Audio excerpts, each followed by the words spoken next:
സോഫിയയുടെ Saturday morning Bible സ്റ്റഡിയിലേക്ക് എല്ലാവരെയും ഒരു പ്രാവശ്യം കൂടെ വെൽക്കം ചെയ്യുന്നു.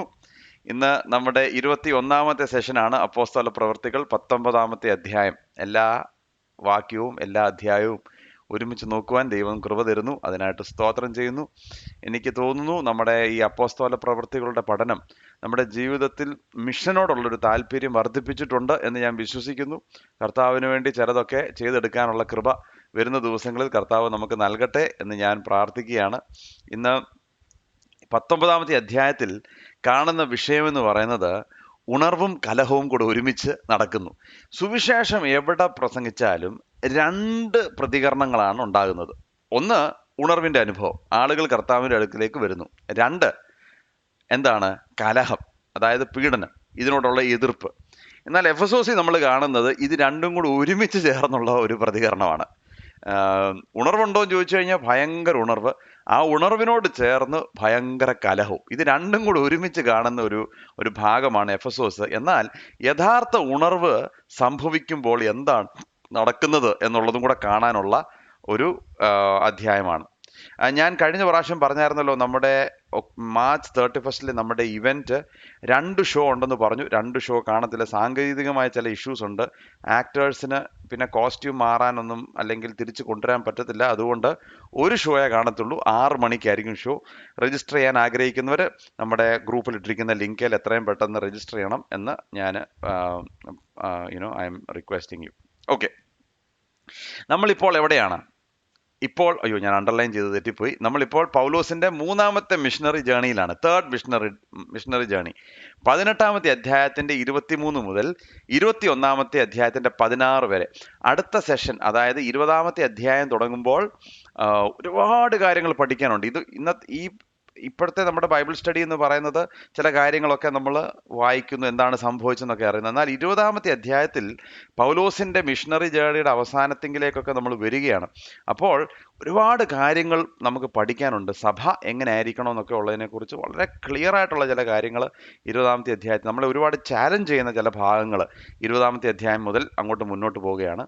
പിന്നെ പൗലോസിന്റെ റോമിലേക്കുള്ള അവസാനത്തെ യാത്ര, അതായിരിക്കും നമ്മൾ ഒരുമിച്ച് പഠിക്കാൻ പോകുന്നത്.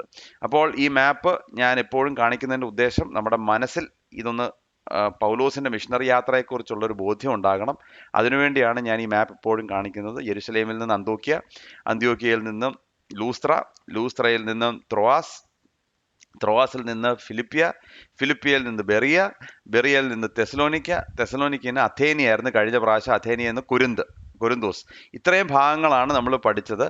എന്നാൽ ഇന്ന് പൗലോസ് പോകുന്നത് തിരിച്ച് എഫെസോസിലേക്ക് പോയി അവിടെ സംഭവിക്കുന്ന കാര്യങ്ങളാണ് നമ്മൾ ഇന്ന് കാണാൻ പോകുന്നത്.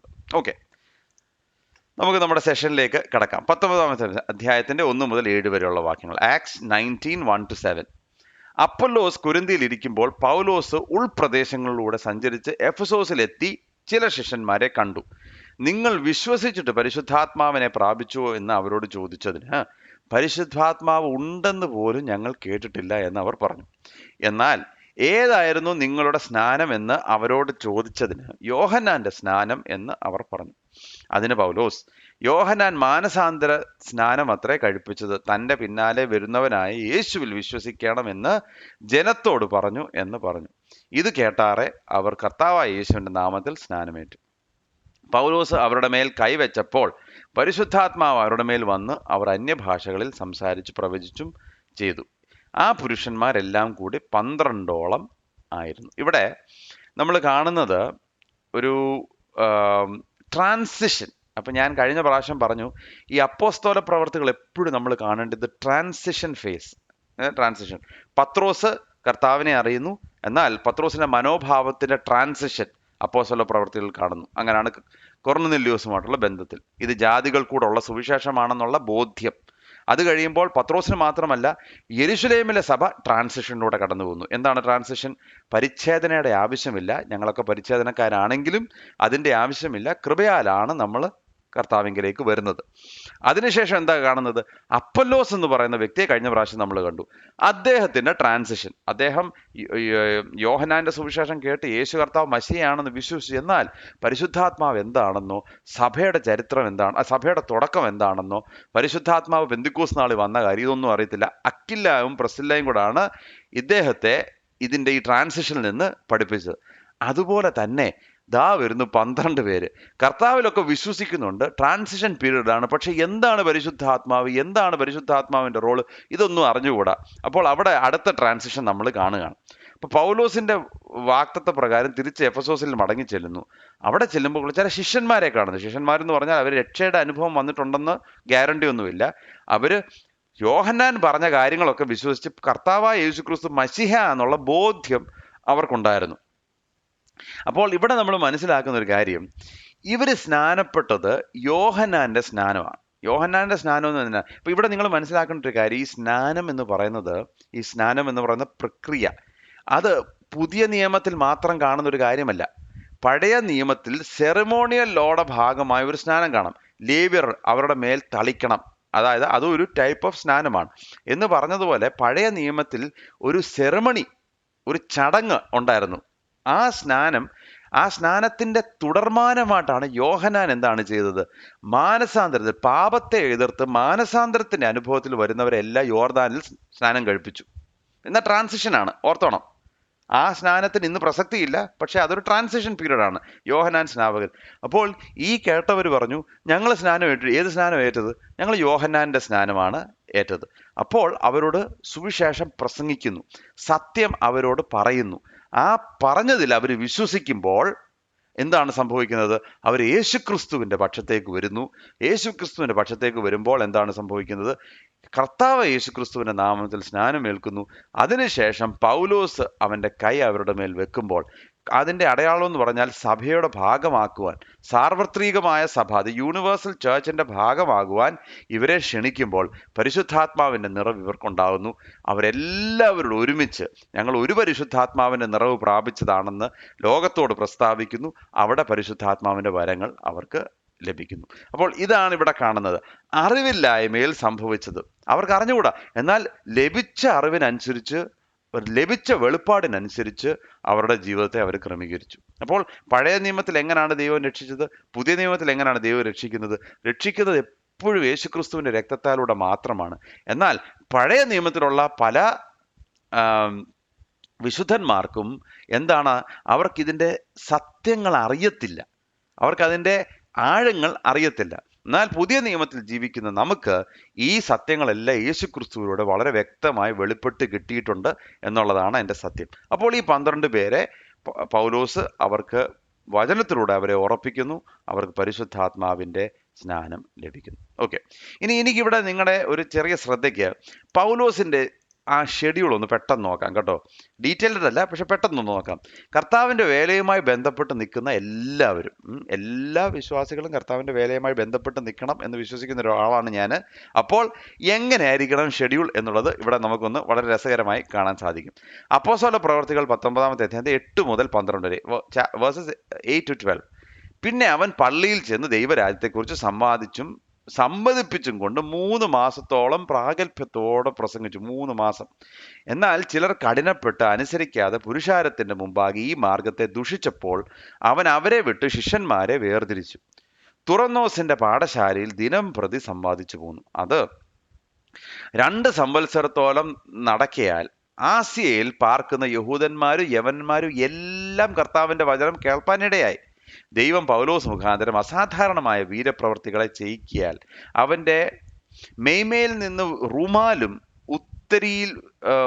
ഉത്തരീയവും രോഗികളുടെ മേൽ കൊണ്ടുവന്നിടുകയും വ്യാധികൾ അവരെ വിട്ടുമാറുകയും ദുരാത്മാക്കൾ പുറപ്പെടുകയും ചെയ്തു. അപ്പോൾ ഇവിടെ നമ്മൾ കാണുന്നത് ദിനം പ്രതി സിനഗോഗിൽ പോകുന്നു. അപ്പോൾ 3 മാസം പൗലോസ് ഈ സിനഗോഗിൽ പോയി അവരോട് സംബന്ധിച്ചും 2 കാര്യങ്ങളാണ് പറയുന്നത്. എന്താണ്? He's not only reasoning, he's പെർsuading.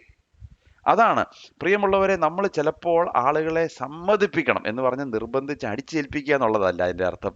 അവരോട് നമ്മൾ പറയാണ്, നിങ്ങൾ ഈ സുവിശേഷം ഒന്ന് കേട്ടെ, നിങ്ങൾ ഇതിലൊന്ന് വിശ്വസിച്ചേ എന്ന് പറയുന്ന ഒരു ഒരു ഒരു പെർസുവേഷൻ നടക്കുകയാണ്. ഓക്കെ, 3 മാസം. എന്നാൽ ഇതിന് കഴിഞ്ഞിട്ട് ഇവിടെ കാണുന്ന ഒരു കാര്യം, ചിലർ വിശ്വസിക്കുന്നു, ചിലർ അവരുടെ ഹൃദയങ്ങളെ കഠിനമാക്കുന്നു. ഇങ്ങനെയാണ് എപ്പോഴും സുവിശേഷത്തിലുള്ള പ്രതികരണം. എന്നാൽ ഈ സിനഗോഗിൽ പഠിപ്പിച്ച് 3 മാസം പഠിപ്പിച്ച് കഴിയുമ്പോൾ പുള്ളിക്ക് മനസ്സിലായി, ഇനി ഇവരെ പഠിപ്പിക്കാനൊന്നുമില്ല, വിശ്വസിക്കേണ്ടവൻ വിശ്വസിച്ചു, കഠിനപ്പെടേണ്ടവൻ കഠിനപ്പെട്ടു, ഇനിയും പറഞ്ഞിട്ടൊന്നും കാര്യമില്ല. അപ്പൊ എന്ത് ചെയ്തു? തുറന്നോസ് എന്ന് പറയുന്ന ആളിന്റെ സ്കൂളിലേക്ക് പോയി. അവിടെ ഒരു യൂണിവേഴ്സിറ്റി ഉണ്ടായിരുന്നു, യൂണിവേഴ്സിറ്റി ഓഫ് ടിറാനസ്. പുള്ളി വലിയ ഒരു പാർട്ടിയായിരുന്നു. അപ്പോൾ ഈ ചരിത്രകാരന്മാർ പറയുന്നത്, ഈ ചില പുതിയ നിയമ രേഖകളിൽ ഇപ്രകാരം എഴുതിയിട്ടുണ്ട്, പൗലോസ് ഇവിടെ പഠിപ്പിച്ചത് എത്ര മണിക്കാണെന്നറിയോ? 11 മണി തൊട്ട് 4 മണി വരെ, അതായത് 5-ാം മണി മുതൽ 10-ാം മണി വരെ ഇവിടെ പഠിപ്പിച്ചു. 5-ാം മണി മുതൽ 10-ാം മണി എന്ന് പറഞ്ഞാൽ 11 AM to 4 PM. ഇതായിരുന്നു അദ്ദേഹത്തിന്റെ സ്കെഡ്യൂൾ. അപ്പൊ ഇവിടെ നിങ്ങൾ മനസ്സിലാക്കണം, പൗലോസിന്റെ സ്കെഡ്യൂൾ എങ്ങനെയാ. പൗലോസ് അതിരാവിലെ എഴുന്നേൽക്കുമ്പോൾ ആളുകളൊന്നും എഴുന്നേക്കത്തില്ല. അപ്പോൾ പൗലോസ് എന്ത് ചെയ്യും? പൗലോസിന്റെ കൂടാരപ്പണി ചെയ്യും. സോ ടെന്റ് മേക്കിംഗ് എപ്പോഴാണ്? അതിരാവിലെ. ഇത് കഴിയുമ്പോൾ, ഈ പരിപാടിയെല്ലാം ചെയ്ത് കഴിയുമ്പോൾ അദ്ദേഹത്തിന് ജീവിക്കാനുള്ള സമ്പത്ത് അതിൽ നിന്ന് ലഭിക്കും. എന്നിട്ട് എന്ത് ചെയ്യും? പിന്നെ രാവിലത്തെ ഏറ്റവും നല്ല സമയം പിന്നെ സുവിശേഷ വേലയ്ക്ക് വേണ്ടി മാറ്റി വെച്ചിരിക്കുകയാണ്. തുറന്നോസിന്റെ അവിടെ ചെന്നിട്ട് പുള്ളി അവിടെ ചെന്ന് 5 മണിക്കൂർ അങ്ങ് പഠിപ്പിക്കും. അവിടുത്തെ ആളുകളോട് സംവാദിക്കുന്നു, അവരോട് സമ്മതിക്കുന്നു. അതിനുശേഷം അതുകൊണ്ട് തീരുന്നില്ല. അപ്പൊ നമ്മൾ പറയും, 5 മണിക്കൂർ ഒരു മനുഷ്യൻ ശുശ്രൂഷ ചെയ്തില്ല, എത്ര മണിക്കൂർ പ്രസംഗിച്ചു ഒന്ന് ഓർത്ത് നോക്കി. 5 മണിക്കൂർ പ്രസംഗിച്ച കൊള്ളാം. 4 മണിക്കൂർ ഞാൻ കഴിഞ്ഞ ആഴ്ച പ്രസംഗിച്ച് കഴിഞ്ഞപ്പോഴത്തേക്ക് വായിലെ വെള്ളവും പറ്റി, എല്ലാം തീർന്നു. ഇത് 5 മണിക്കൂർ ഒറ്റ അടിക്ക് പ്രസംഗിക്കും എല്ലാ ദിവസവും കേട്ടോ. പ്രസംഗിച്ച ശേഷം അവിടെ കൊണ്ട് തീരുന്നില്ല. വൈകുന്നേരം ആകുമ്പോഴത്തേക്കുണ്ടല്ലോ, വീട് തോറും അദ്ദേഹം സുവിശേഷം പ്രസംഗിച്ചും ആളുകളെ പഠിപ്പിച്ചും ശിഷ്യത്വത്തിലേക്ക് നയിച്ചു. അത് അപ്പോസ്തല പ്രവൃത്തിയിൽ 20-ാമത്തെ അധ്യായത്തിന് 39-ാമത്തെ വാക്യമുണ്ട്. അപ്പം സ്കെഡ്യൂൾ ഒന്ന് ഓർത്തോണ്ട്, സിമ്പിൾ സ്കെഡ്യൂളാണ്. അതിരാവിലെ എഴുന്നേൽക്കുന്നു, തൻ്റെ ആവശ്യങ്ങൾക്ക് വേണ്ടി കൂടാരപ്പണി രാവിലെ വേല ചെയ്യുന്നു. വേല ചെയ്ത് കഴിയുമ്പോൾ 11 മണി തൊട്ട് 4 മണി വരെ എന്ത് ചെയ്യുന്നു? തുറന്നോസിന്റെ യൂണിവേഴ്സിറ്റി പാഠശാലയിൽ അവിടെ പോയി പഠിപ്പിക്കുന്നു. അതിനുശേഷം എന്താണ് ചെയ്യുന്നത്? പിന്നെ വീട് തോറും കയറി ഇറങ്ങി, അപ്പോഴത്തേക്ക് ആളുകൾ പണിയെല്ലാം കഴിഞ്ഞ് വീട്ടിലെത്തും. വീട്ടിൽ ചെന്നിട്ട് അവരെ ഡിസൈപ്പിൾ ചെയ്യുന്നു. ഈ മനുഷ്യൻ അധ്വാനിച്ചതുപോലെ ആരധ്വാനിച്ചു? അതുകൊണ്ടല്ലേ പറഞ്ഞത്, ഞാൻ ഈ അപ്പോസ്തലന്മാരെക്കാട്ടിലും എല്ലാം ഞാൻ കഠിനാധ്വാനം ചെയ്തു. എന്നിട്ട് പറയുന്നുണ്ട്, എങ്കിലും ഞാനല്ല, എന്നിൽ വ്യാപരിച്ച ദൈവകൃപ അത്രയെന്ന് പറയുന്നുണ്ട്. അപ്പോൾ ഈ പ്രിയമുള്ളവരെ, ദൈവവേലയിൽ ഏർപ്പെട്ടവൻ കഠിനാധ്വാനം ചെയ്യണം. മടിയന്മാർക്കുള്ള ബിസിനസ് അല്ല ഇത്. ഇത് കഠിനാധ്വാനം ചെയ്യാൻ തയ്യാറായിട്ടുള്ളവന് വേണ്ടിയുള്ളതാണ് കർത്താവിന്റെ വേല എന്നുള്ളത് പൗലോസിന്റെ ജീവിതത്തിലൂടെ നമ്മളെ പഠിപ്പിക്കുന്നു. എന്നാൽ ഇതിലൂടെ എന്താണ് സംഭവിച്ചത്? ദൈവദാസൻ ഇത്രയും കഷ്ടപ്പെട്ട് കർത്താവിന്റെ വേല ചെയ്തതുകൊണ്ട് എന്ത് സംഭവിച്ചു? ആസ്യ മുഴുവൻ 2 വർഷം ഇതുപോലെ ജോലി ചെയ്തപ്പോൾ എന്ത് ചെയ്തു? ആസ്യ മുഴുവൻ, യഹൂദനും യവനനും ഒരുപോലെ സുവിശേഷം കേട്ടു. എന്നാൽ നിങ്ങൾ ഓർത്തോണം, പൗലോസ് എഫെസോസ് വിട്ടിട്ടില്ല. എഫെസോസ് വിട്ടില്ലെങ്കിലും ആസ്യ മുഴുവൻ സുവിശേഷം കേട്ടു. അതെങ്ങനെയാ കേട്ടത്? ഈ 2 വർഷത്തിലുള്ള അതിന് കേപ്പബിളായിട്ടുള്ള, അതിന് കഴിവുള്ള ശിഷ്യന്മാരെ വാർത്തെടുത്തു. പറഞ്ഞു മനസ്സിലായോ? അതാണ് ഡിസൈപ്പിൾ ചെയ്യണമെന്ന് പറയുന്നത്. അല്ലാതെ പരിപാടി നടത്തിയാൽ മാത്രം പോരാ, ഡിസൈപ്പിൾ ചെയ്യണം. അത് യൂത്ത് ഫോർമേഷന്റെ ടാഗ് കണ്ടിട്ടുണ്ടല്ലോ, ഡിസൈപ്പിളിങ് ദ നെക്സ്റ്റ് ജനറേഷൻ. അടുത്ത തലമുറയെ ശിഷ്യന്മാരാക്കുക എന്നുള്ളത്. എന്തെങ്കിലും കുറെ പരിപാടി എല്ലാം ചെയ്ത് കൂട്ടി കുറെ സ്മോക്ക് ആൻഡ് ലൈറ്റ്, അതല്ല പരിപാടി. പിന്നെന്താണ്? ശിഷ്യന്മാരാക്കണം. ശിഷ്യന്മാരാക്കിയാൽ എന്ത് സംഭവിക്കും? ശിഷ്യന്മാരിലൂടെ ദൈവസഭ വളരും. അപ്പോൾ ആസ്യ മുഴുവൻ, അപ്പോൾ പെട്ടെന്ന് പറയട്ടെ, നമ്മൾ വെളിപ്പാടിലാണ് തുടങ്ങിയത്. വെളിപ്പാട് തുടങ്ങിയപ്പോഴേ എവിടാണ് തുടങ്ങിയത്? 7 സഭകളോടുള്ള ദൂതല്ലേ തുടങ്ങിയത്? ഓർക്കുന്നുണ്ടോ? ഏഷ്യ മൈനറിലുള്ള 7 സഭകൾ. ഈ 7 സഭകൾ ആരാ സ്ഥാപിച്ചത്? ഈ മനുഷ്യനാണ്. എങ്ങനെയാണ് സ്ഥാപിച്ചത്? എഫസോസിൽ നിൽക്കുമ്പോഴാണ് കൊലോസിയയിലും ഹൈറോപോലിസ് ഓർക്കുന്നുണ്ടോ? കൊലോസിയയിലെ സഭയുടെ കാര്യമൊക്കെ പഠിപ്പിച്ചപ്പോൾ ഓർക്കുന്നുണ്ടോ? വെള്ളം ഒഴുകി വരുന്ന കാര്യമൊക്കെ ഓർക്കുന്നുണ്ടോ? അപ്പോൾ ഓർക്കും. അപ്പൊ ഈ പറഞ്ഞ ഹൈറോപോലിസും കൊലോസയും ഒക്കെ തുടങ്ങിയത് ആരാണ്? ഒരുപക്ഷെ ഈ 7 സഭകളും സ്ഥാപിച്ചതിന്റെ പിന്നില് ഈ പ്രവർത്തിച്ചത് പൗലോസ് അപ്പോസ്തലനാണ്. അതുകൊണ്ടാണ് സഭയുടെ ശില്പിയും അപ്പോസ്തലനുമായ പൗലോസ് ലീഹ എന്ന് നമ്മൾ വീണ്ടും വീണ്ടും പറയുന്നത്. ഈ മനുഷ്യൻ കഠിനാധ്വാനം ചെയ്ത് ഈ സഭകൾ അവിടെയെല്ലാം സ്ഥാപിച്ചു എന്നുള്ളതാണ്. അപ്പോൾ പൗലോസിന്റെ സ്കെഡ്യൂൾ കണ്ടു. അത് കാരണം ആസ്യ മുഴുവൻ ദൈവത്തിന്റെ സുവിശേഷം കൊണ്ട് നിറഞ്ഞു. ആട്ടെ, ഇങ്ങനെ അങ്ങോട്ട് മുന്നോട്ട് പോകുമ്പോൾ സത്യസുവിശേഷം പരക്കുന്നിടത്തെല്ലാം എന്ത് സംഭവിക്കുന്നു? എന്താണ്? ദുരുപദേശകാരന്മാരും കള്ളപ്രവാചകന്മാരും അതിന്റെ പിന്നാലെ. എവിടെ ചെന്നാൽ ആദ്യം ചെല്ലേണ്ടത് സത്യസുവിശേഷം, ആദ്യം പോകേണ്ടത് പൗലോസിനെ പോലെ അപ്പോസ്തലൻ. അത് കഴിയുമ്പോൾ ഉടനടി അതിന്റെ പിന്നാലെ വരും കള്ളപ്രവാചകന്മാരും സ്വയലാഭത്തിനു വേണ്ടി പ്രവർത്തിക്കുന്ന ആളുകൾ. ഓക്കെ, 13-ാമത്തെ വാക്യം മുതൽ 16-ാമത്തെ വാക്യം വരെ. എന്നാൽ ദേശാന്തരങ്ങളിലായി നടക്കുന്ന മന്ത്രവാദികളായ ചില യഹൂദന്മാർ പൗലോസ് പ്രസംഗിക്കുന്ന യേശുവിന്റെ നാമത്തിൽ ഞാൻ നിങ്ങളോട് ആണയിടുന്നു എന്ന് പറഞ്ഞ് യേശുവിന്റെ നാമം ചൊല്ലുവാൻ തുനിഞ്ഞു. ഇങ്ങനെ ചെയ്തവർ മഹാപുരോഹിതനായ സ്കേവ എന്ന ഒരു യഹൂദന്റെ 7 പുത്രന്മാരായിരുന്നു. ദുരാത്മാവ് അവരോട്, യേശുവിനെ ഞാൻ അറിയുന്നു, പൗലോസിനെയും പരിചയമുണ്ട്, എന്നാൽ നിങ്ങൾ ആർ എന്ന് ചോദിച്ചു. പിന്നെ ദുരാത്മാവുള്ള മനുഷ്യർ അവരുടെ മേൽ ചാടി അവരെ ഇരുവരെയും കീഴടക്കി ജയിക്കിയാൽ അവർ നഗ്നരും മുറിവേറ്റവരുമായി ആ വീട്ടിൽ നിന്ന് ഓടിപ്പോയി. എന്തോ ഒരു അവസ്ഥയാന്ന് നോക്കിയേ. യേശുവിന്റെ നാമത്തില് ഭൂതങ്ങളെ പുറത്താക്കാൻ പോയ പാർട്ടികളാണ്. എന്താണ് സംഭവിച്ചത്? നഗ്നരായി തിരിച്ച് ഓടേണ്ടി വന്നു. എവിടെ സത്യസുവിശേഷം നടക്കുന്നോ അവിടെ വ്യാജം പിന്നാലെ ചെല്ലും. അപ്പോൾ സ്കേവയുടെ 7 മക്കളുണ്ടായിരുന്നു. സ്കേവ എന്ന് പറയുന്ന ഈ മഹാപുരോഹിതൻ ആരാണെന്നുള്ളതിനെ കുറിച്ച് നമുക്ക് വലിയ വ്യക്തതയൊന്നുമില്ല. പക്ഷെങ്കിൽ ഈ ബിസിനസ് കൊള്ളാം എന്ന് മനസ്സിലാക്കിയ ഈ 7 പുത്രന്മാർ, നല്ല ബിസിനസ്സാണ്. എന്താണ്? ഇവർ കൈവെക്കുന്ന പോലെ ദുരാത്മാക്കൾ പോകുന്ന പോലെ അവര് പിശാചിന്റെ ആ പണിയിലായിരുന്നു, പിശാചിന്റെ ശക്തി ഉപയോഗിച്ച്. അപ്പൊ നിങ്ങൾ ഒരു കാര്യം മനസ്സിലാക്കണം, ഈ അത്ഭുതവും അടയാളങ്ങളും ചെയ്യുന്നത് ദൈവദാസന്മാരൊന്നും മാത്രമല്ല. മോശ വടി താഴെ വെച്ച് പാമ്പിനെ ആക്കിയപ്പോൾ ഫറവോന്റെ മന്ത്രവാദികളെല്ലാം ആ പരിപാടി തന്നെ ചെയ്തു. അപ്പൊ ഈ അത്ഭുതവും അടയാളവും എന്ന് പറയുന്നത് യേശുക്രിസ്തുവിന്റെ സുവിശേഷവും യേശുവിന്റെ പക്കൽ നിന്നാണ് വരുന്നത് മാത്രമാണെന്ന് ഒരു ഉറപ്പുമില്ല. ഞാൻ വീണ്ടും ആവർത്തിച്ച് പറയാണ്, അത്ഭുതം എവിടെങ്കിലും കണ്ടെന്ന് പറഞ്ഞുകൊണ്ട്, അടയാളങ്ങൾ എവിടെങ്കിലും കണ്ടെന്ന് പറഞ്ഞുകൊണ്ട്, ഇതെല്ലാം ദൈവനാമത്തിലുള്ളതാണെന്ന് നിങ്ങൾ വിശ്വസിക്കരുത്. ചിലരങ്ങ് പറയും, യേശു എന്നുള്ള പേരിടയ്ക്ക് ഉപയോഗിക്കും, പിന്നെ കുറെ അത്ഭുതവും കുറെ അടയാളങ്ങളും കുറെ ടെസ്റ്റ് മണി, ഇതെല്ലാം കണ്ടുകൊണ്ട് കണ്ണ് മഞ്ഞളിച്ച് പോകരുത്. ഇവിടെയുള്ള പ്രശ്നം എന്ന് പറഞ്ഞാൽ ഈ അത്ഭുതം. അപ്പൊ എന്ത് ചെയ്തു? ഇവർ ഓടി വന്നിട്ട് പറഞ്ഞു, യേശുവിന്റെ നാമത്തിൽ എന്നൊക്കെ പറഞ്ഞു. ഞാൻ ചിലപ്പോൾ ഓർക്കും, ഇന്നത്തെ കാലത്ത് ഈ ദുരാത്മാക്കളൊക്കെ ഇങ്ങനെ വല്ലതും പ്രതികരിച്ചിരുന്നെങ്കിൽ അനേകരും നഗ്നരായി ഓടേണ്ടി വന്നേനേം എന്ന് ഞാൻ ചിലപ്പോൾ ചിന്തിക്കാറുണ്ട്. കാരണം ഈ പറയുന്ന ആൾക്ക് കർത്താവുമായിട്ട് ബന്ധമോ ഒന്നുമില്ല, പിന്നെ യേശുവിന്റെ നാമം ഒക്കെ അങ്ങ് പറയാ അതിനിടയ്ക്ക്. കാരണം എന്നാ, ഈ ടെക്നീക്ക് കൊള്ളാമല്ലോ എന്ന് മനസ്സിലാക്കി, ഇത് നമുക്ക് നല്ല ലാഭം വരുത്തുന്ന ബിസിനസ് ആണെന്ന് മനസ്സിലാക്കി ഇതിന്. അപ്പം നമ്മളെ പഠിപ്പിക്കുന്ന ഒരു കാര്യം, ഇങ്ങനത്തെ ശക്തികളോടൊന്നും നമ്മൾ പോയി കളിക്കരുത് എന്നുള്ളതാണ് വ്യക്തമായി നമ്മളെ പഠിപ്പിക്കുന്നത്. മനസ്സിലായോ? എന്നിട്ട് എന്ത് സംഭവിച്ചു? ഈ ഒരു കാര്യം സംഭവിച്ചു എങ്കിലും ഇതിലൂടെ എല്ലാം ദൈവപ്രവൃത്തി വെളിപ്പെടുകയാണ്. ഇതിനൊക്കെ നമ്മൾ മനസ്സിലാക്കേണ്ട കാര്യം, see, the domain of darkness can counterfeit but cannot compete with the power of God. വ്യാജമായിട്ടുള്ള കാര്യങ്ങൾക്ക് ഈ സത്യസുവിശേഷത്തിന്റെ ഒരു കോപ്പിയൊക്കെ ഉണ്ടാക്കാനൊക്കെ ശ്രമിക്കും, എന്നാൽ ഒരിക്കലും ഇതിനെ തകർത്ത് കളയുവാൻ സാധ്യമല്ല. അതുകൊണ്ട് യേശുക്രിസ്തുവിന്റെ നാമം. എന്നിട്ട് ഈ ദുരാത്മാവ് പറയാം, ഈ മനുഷ്യരെ നമുക്ക് കളിപ്പിടിക്കാം കേട്ടോ, മനുഷ്യരെ കളിപ്പിക്കാം, ടിവിയിലൂടെ വന്ന് അതും ഇതൊക്കെ പറഞ്ഞു കാണി. പക്ഷെ ദുരാത്മാവിനെ കളിപ്പിക്കാൻ ഒക്കത്തില്ല. അതറിയോ? ദുരാത്മാവിനറിയാം ആരാ യേശു, ആരാ പൗലോസ്, ആരാണ് വ്യാജൻ. ദുരാത്മാവിന് വളരെ ക്ലിയർ ആയിട്ട് അറിയാം. കാരണം ദുരാത്മാവ് ഭയപ്പെടുന്നത് എന്നെ നിങ്ങളെ ഒന്നുമല്ല. ദുരാത്മാവ് ഭയപ്പെടുന്നത് യേശുവിന്റെ നാമം. അത് മാത്രമേ ദുരാത്മാവ് ഭയപ്പെടുന്നുള്ളൂ. അല്ല ഞാൻ ആരാ നിങ്ങൾ ആരാന്നുള്ളത് ദുരാത്മാവിനെ കുറിച്ച് വിഷയമൊന്നുമല്ല. പിന്നെ കുറെ നാടകങ്ങളൊക്കെ കളിക്കാം, കുറെ ആളുകളെ ഉരുട്ടി തള്ളിയിടാന്നൊക്കെ ഒന്നല്ലാതെ ഇതിനകത്തൊന്നും ദുരാത്മാവിനറിയാം ഇത് ആരാണെന്നുള്ളത്. യഥാർത്ഥത്തിൽ ആരാണെന്നുള്ളത് ദുരാത്മാവിനറിയാം. അതുകൊണ്ട് പറയാം, ദുരാത്മാവ് പറയുക, നീ ആരാ? യേശുവിനെ എനിക്കറിയാം, പൗലോസ് നീ ആരാ, ഹു ആർ യു എന്നുള്ള ചോദ്യം. ഇതുപോലൊരു ചോദ്യം ചിലപ്പോൾ കർത്താവ് അങ്ങ് ചെല്ലുമ്പോഴും ചോദിക്കാൻ സാധ്യതയുണ്ട്.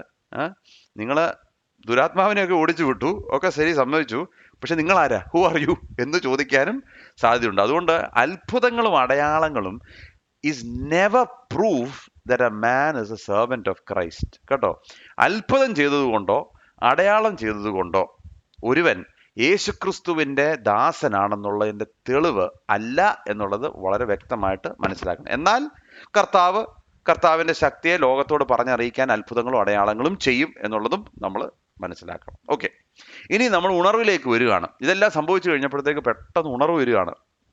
എങ്ങനെയാണ് ഉണർവ് വരുന്നത്? ഈ സ്കേവയുടെ 7 പുത്രന്മാര് കള്ളപ്രവാചനമൊക്കെ നടത്തി കഴിഞ്ഞ് അവരുടെ മേൽ ദുരാത്മാവ് കയറി ഇടപെട്ടതിന് ശേഷം എന്താണ് സംഭവിക്കുന്നത്? വലിയ ഉണർവ് അങ്ങോട്ട് തുടങ്ങാൻ പോവാണ്. ഇത് എഫെസോസിൽ പാർക്കുന്ന സകല യഹൂദന്മാരും യവനന്മാരും അറിഞ്ഞു. അവർക്കൊക്കെയും ഭയം തട്ടി. കർത്താവ് യേശുവിന്റെ നാമം മഹിമപ്പെട്ടു. വിശ്വസിച്ചവരിൽ അനേകർ വന്ന് തങ്ങളുടെ പ്രവൃത്തികളെ ഏറ്റുപറഞ്ഞ് അറിയിച്ചു. ക്ഷുദ്രപ്രയോഗം ചെയ്തിരുന്ന പലരും തങ്ങളുടെ പുസ്തകങ്ങളെ കൊണ്ടുവന്ന് എല്ലാവരും കാണുക ചുട്ടുകളഞ്ഞു. അവരുടെ വില കണക്ക് കൂട്ടിയാറെ 50,000 വെള്ളിക്കാശ് എന്ന് കണ്ടു. ഇങ്ങനെ കർത്താവിന്റെ വചനം ശക്തിയോടെ പരന്ന് പ്രബലപ്പെട്ടു. അപ്പൊ ഇവിടെ കാണുന്നത് യഥാർത്ഥ ഉണർവ് എങ്ങനെയാണ് ഉണ്ടായത്. ഒരു കള്ള ഉണർവ്, ഒരു വ്യാജ ഉണർവ് സൃഷ്ടിക്കാൻ സ്കേവയുടെ പുത്രന്മാർ ശ്രമിച്ചു. എന്നാൽ അവിടെ സംഭവിച്ചത് എന്നാണ്? അവര് നഗ്നരായി ഇറങ്ങി ഓടേണ്ടി വന്നു. അപ്പോൾ എന്ത് സംഭവിച്ചു? യഥാർത്ഥ ഉണർവ് തുടങ്ങി. എന്താണ് യഥാർത്ഥ ഉണർവ് തുടങ്ങിയത്? ഒന്നാമത്, ദൈവത്തെക്കുറിച്ചുള്ള ഭയം ആളുകളുടെ മേൽ തട്ടി. ഇന്ന് ഇല്ലാതെ പോകുന്ന കാര്യമാണ് ദൈവഭയം. ദൈവഭയമില്ല. There is absolutely no fear and reverence for the lord. ദൈവഭയമില്ല. അതുകൊണ്ടാണ് യഥാർത്ഥമായ ഉണർവില്ലാത്തത്. പ്രകടന എന്താ പറയണ്ടേ, എല്ലാ വിധത്തിലെയും പ്രകടനങ്ങളുണ്ട്. പക്ഷെ യഥാർത്ഥ ഉണർവില്ലാത്തതിന്റെ ഒന്നാമത്തെ പടി ദൈവഭയമില്ല. We do not fear God. R.C. Sproul എന്ന് പറയുന്ന ദൈവദാസനോട് ചോദിച്ചു, ഇന്ന് സഭയുടെ പ്രശ്നം എന്നാ? പുള്ളി പറഞ്ഞു, ദൈവം ആരാണെന്നുള്ളത് ആളുകൾക്ക് അറിയത്തില്ല. ചിലർ പറയും, അത് this is my daddy God, this is my friend Jesus. ഇതെല്ലാം സത്യമാണ്. പക്ഷെ ദൈവം എന്ന് പറഞ്ഞാൽ എന്നാ? അവൻ ഭയങ്കരനാണ്. He is an awesome God. അവൻ ഭയപ്പെടേണ്ടവനാണെന്നുള്ളത് ഇന്ന് ദൈവജനത്തിന് അറിഞ്ഞുകൂടാ. കർത്താവിനെ പോക്കറ്റിലിട്ട് നടക്കുന്നവരാണ് ഇന്നത്തെ കൂട്ടരില്ല. A healthy fear of God, a healthy fear എന്ന് പറഞ്ഞ വിറകി അതല്ല ഉദ്ദേശിക്കുന്നത്. ദൈവമക്കൾ ദൈവത്തോടൊരു ഭയവും ഇതുണ്ട്. രണ്ടാമത് എന്താ സംഭവിക്കുന്നത്? യേശുവിൻ്റെ നാമം മഹിമപ്പെടുക. അപ്പോൾ ആദ്യം ഒരു റെവറൻസ് ഫോർ ഗോഡ്, 2 യേശുവിൻ്റെ നാമം ഉയരുകയാണ്. യേശുവിൻ്റെ നാമം. അപ്പോൾ ആദ്യത്തെ ഉണർവിൻ്റെ ഒന്നാമത്തെ ദൈവത്തോടുള്ള, ഈ നാട്ടിലെങ്ങും ഉണർവുണ്ടെങ്കിൽ ദൈവത്തോടൊരു ഭയം. ദൈവഭയം ഉണ്ടാകുമ്പോഴേ പാപം കുറയത്തുള്ളൂ പ്രിയമുള്ളവർ. ഇന്ന് ദൈവഭയം ഇല്ലാത്തത് കൊണ്ടാണ് ആളുകൾ എല്ലാ തട്ടിപ്പും വെട്ടിപ്പും കാണിച്ചിട്ട് പിന്നെയും വന്ന് വലിയ ബഹളങ്ങളും പ്രകടനങ്ങളും സൗണ്ടും ആരാധനയൊക്കെ നടത്തുന്നത്. എല്ലാ വെറൈറ്റി തട്ടിപ്പും വെട്ടിപ്പും കാണിച്ചു കഴിഞ്ഞിട്ട് പിന്നെയും വന്ന് വലിയ എന്നിട്ട് പറയും ഭയങ്കര ഉണർവായിരുന്നു ഞങ്ങളുടെ രാവിലത്തെ മീറ്റിംഗ്. എന്തോ ഈ പറയുന്നത്? ദൈവഭയം ഇല്ലാതെ എങ്ങനെ ഉണർവുണ്ടാകുന്നത്? പിന്നെ യേശുവിൻ്റെ നാമം ഉയരുകയാണ്. മനുഷ്യന്റെ നാമമല്ല, യേശുവിൻ്റെ നാമം അവിടെ ഉയരുന്നു. മൂന്നാമത് എന്താ സംഭവിക്കുന്നത്? യഥാർത്ഥത്തിൽ പാപത്തോടുള്ള ഒരു ഏറ്റുപറച്ചിൽ. അവിടെ എന്തോ നമ്മൾ കാണുന്നതെന്നറിയാമോ? അവർ ഓടി വന്ന് അവരുടെ പ്രവർത്തികളെ ഏറ്റുപറഞ്ഞു. മൂന്നാമത്തെ ഉണർവിൻ്റെ അടയാളം പാപത്തെ ഏറ്റുപറയുന്ന അനുഭവം. കഴിഞ്ഞ കാല ഉണർവുകളൊക്കെ നമ്മളൊന്ന് പഠിച്ചാൽ, ഏത് കാലത്ത് ഉണർവ് ഉണ്ടായിട്ടുണ്ടോ അവിടെ കാണുന്ന ഫസ്റ്റ് റെസ്പോൺസ് എന്ന് പറയുന്നത് വലിയ ആരാധനയല്ല, വലിയ പാട്ടും മേളവും അല്ല, പാപം ഏറ്റുപറയുന്ന അനുഭവം. പാപം ഏറ്റുപറയുന്ന ഞങ്ങൾ ഈ കഴിഞ്ഞതിൻ്റെ അങ്ങേ ആഴ്ചയായിരുന്നു എൻ്റെ വലിയപ്പച്ചൻ, അതായത് എൻ്റെ ഗ്രാൻഡ് ഫാദർ KV ചെറിയാൻ്റെ മരിച്ചതിന് ശേഷം 40 വർഷം. അപ്പോൾ കുറച്ച് പേരെല്ലാം കൂടി പഴയ കാര്യങ്ങളൊക്കെ ചർച്ച ചെയ്തു. ഞാൻ എൻ്റെ അപ്പച്ചനെ കണ്ട ഓർമ്മ എനിക്കില്ല. അപ്പോൾ അവിടെ എല്ലാവരും പറഞ്ഞുകൊണ്ടിരുന്ന ഒരു കാര്യം, അപ്പച്ചൻ ഒരു സ്ഥലത്ത് ചെന്ന് പ്രസംഗിച്ചു കഴിയുമ്പോൾ പ്രസംഗം തീരുന്നതിന് മുമ്പ് അവിടെ ഉണർവുണ്ടാകുമ്പോൾ ആദ്യം കേൾക്കുന്നത് ആളുകൾ ബാക്കിൽ നിന്നും പുറകിൽ നിന്നും ഒക്കെ അലച്ച് വാവിട്ട് കരഞ്ഞുകൊണ്ട് ഞാനൊരു പാവിയാണ്, ഞാൻ പാപം ചെയ്തിട്ടുണ്ട് എന്നുള്ള കരച്ചിലിൻ്റെ ശബ്ദങ്ങളാണ്. ഇന്ന് ഒരുപക്ഷെ കേൾക്കാതെ പോകുന്ന ഒരു കരച്ചിലിൻ്റെ ശബ്ദമാണ്. അതാണ് യഥാർത്ഥ മാനസാന്തരം. That is true repentance. Only where there is true repentance is the true revival. പാപത്തോടുള്ള ഒരു എതിർപ്പ്, ഒരു എന്താ പറയണ്ടേ, ഒരു മനോഭാവത്തിൽ മാറ്റം വരുമ്പോഴാണ് നമുക്ക് യഥാർത്ഥത്തിൽ ഉണർവിൻ്റെ അനുഭവം ഉണ്ടാകുന്നത്. 3, 4 എന്താണ് സംഭവിക്കുന്നത്? അവരുടെ പുസ്തകങ്ങളെ കൊണ്ടുവന്ന് എല്ലാവരും കാണുക ചുട്ട് കളഞ്ഞു. കർത്താവെ ക്ഷമിക്കണമേ എന്ന് മാത്രം പറയല്ല, പിന്നെന്താണ്, അവരുടെ പാപം അവർ ചെയ്ത വസ്തുക്കൾ കൊണ്ടുവന്ന് കത്തിച്ചു കളഞ്ഞു. അയ്യോ കർത്താവ് ഇതെനിക്ക് വേണ്ട, അയ്യോ എന്നോട് ക്ഷമിക്കണമേ. See, a lot of people confess enough. ഞാൻ ഒരു ക്യാപ്ഷൻ ഈയിടെ എൻ്റെ സോഷ്യൽ മീഡിയ ഇട്ടിരുന്നു. A lot of people repent enough to be forgiven but don't surrender enough to be changed into the likeness of Christ. എങ്ങനെയെങ്കിലും ക്ഷമ കിട്ടാൻ വേണ്ടി അത്രയും മിനിമം അനുതാപമുണ്ട്. എന്നാൽ ജീവിതത്തെ മുഴുവനായി കർത്താവിങ്കിലേക്ക് സമർപ്പിച്ച്, കർത്താവെ എന്നെ ക്രിസ്തുവിനോളം എന്നെ രൂപാന്തരപ്പെടുത്തണമേ എന്നുള്ള ആ ഒരു മനോഭാവം നമുക്കില്ല. പാപമോചനം എങ്ങനെയെങ്കിലും വരണം. അപ്പോൾ ഞായറാഴ്ച വന്ന് കർത്താവെ ക്ഷമിക്കണമേ, ഓക്കെ, നല്ല കാര്യം, അപ്പോൾ ക്ഷമ കിട്ടി. പക്ഷെ ജീവിതത്തിൽ അത് കാരണം ഒരു പരിവർത്തനം ഉണ്ടാകുന്നില്ല. കാരണം എന്നാ, ഞാൻ ചില കാര്യങ്ങളൊക്കെ റാഡിക്കലാണ്.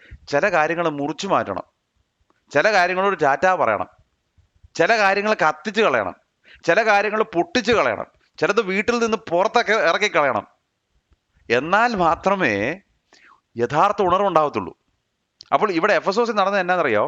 അവരുടെ പുസ്തകങ്ങളെല്ലാം കൊണ്ടുവന്നു. ഇത് പഴയ ഞങ്ങളുടെ പരിപാടിയായിരുന്നു, കർത്താവിനെ പിൻപറ്റാൻ ഞങ്ങൾ തീരുമാനിച്ചു, ഇനി പഴയ പരിപാടികൾ ഏതെങ്കിലും മൂലയിൽ ഇരുന്നോട്ടെന്നല്ല, പിന്നെന്താണ്, അത് മുഴുവനായിട്ട് കത്തിച്ച് കളയും. മനസ്സിലായോ? Burning the bridge.